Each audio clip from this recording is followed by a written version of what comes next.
বিসমিল্লাহির রহমানির রহিম। আজকে আমি আমার আব্বা এবং আমার চাচাতো ভাই শিপন ঘুরে এলাম হজরতপুর গরুর হাট থেকে,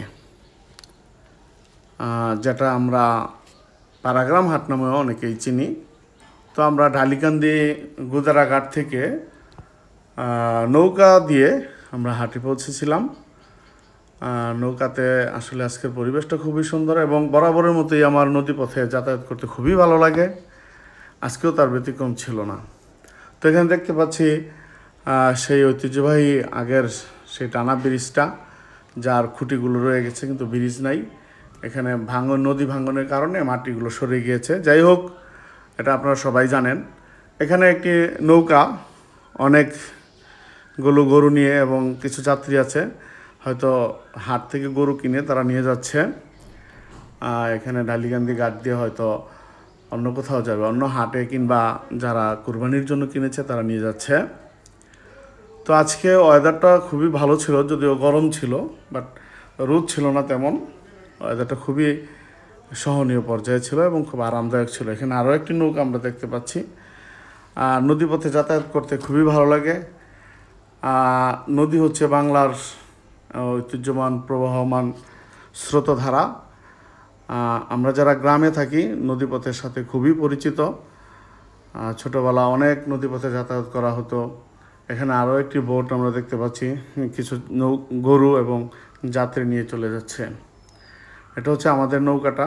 আমরা এই নৌকাতে করে পারাগ্রাম হাটে গিয়েছিলাম। হাটে যাওয়ার পরই দেখতে পেলাম কয়েকজন লোক, তারা কুরবানি গরু বানানোর যন্ত্রগুলো নিয়ে বসে আছে এবং ছুরিগুলো ধারা করছে।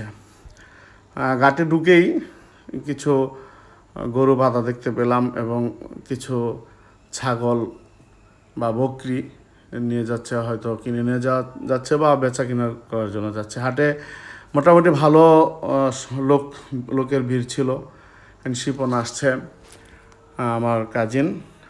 এখানে অনেকগুলো খাসি বিক্রির জন্য তারা বেঁধে রেখেছে এবং আমার আব্বা দু একটা দামাদামি করছিল। তো হাটে প্রচুর গরু থাকা সত্ত্বেও বিকালের পর্যায়ে ভালোই দাম চাচ্ছিল মোটামুটি। মানে যারা গরু নিয়ে আসছে, গরু ব্যবসায়ীরা গরুর দাম ভালোই চাচ্ছেন এবং তাদের হয়তো না পোষলে গরুগুলো ছাড়ছেন না।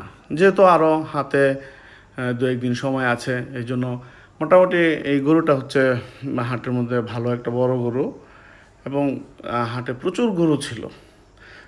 গরুর তুলনায় ক্রেতা কম ছিল, যার কারণে গরুগুলো অনেকটাই অবিকৃত রয়ে গেছে।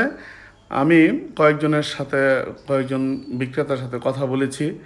তারা জানিয়েছে যে ওই রকম আশানুরূপ বিক্রি হচ্ছে না। অনেকেই বলছে যে যেই দামে কিনেছে মোটামুটি সেই দামই তারা বিক্রি করে দেওয়ার চেষ্টা করছে, হয়তো কিছুটা লাভ করছে। তো এরকম অনেকেই বলেছে। তো হাটের পরিবেশ ভালো ছিল। গরুর হাসিল করা হচ্ছিল শতকরা 3 টাকা হারে এবং যদিও হাটের অবস্থা কি আর, গোবর বা কর্দমাক্ত ছিল, এটা সচরাচর হাটে তো এরকম থাকেই। মোটামুটি হাটে ভিড় ছিল। তো আজকে রোদ ছিল না বিদায় হাটের পরিবেশও ঠান্ডা ছিল এবং বেচা কিনা হচ্ছিল ওইরকম বলবো না, ভালো বেচা কিনা হচ্ছিল, মোটামুটি বেচা কিনা চলছিল। তো খুব সুন্দর সুন্দর গরু উঠছিল, গরুগুলো বেশ মোটা তাজা ছিল।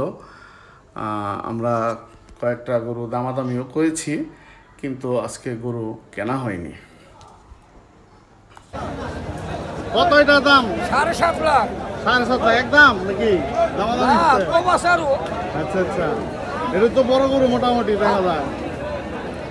এটা কি আপনি পালছেন নাকি? নিজে পালছেন? কি খাওয়াইছেন? আর কতটা খাওয়াইছি, সবজি ডালা খাওয়াইছি, গাজর খাওয়াইছি।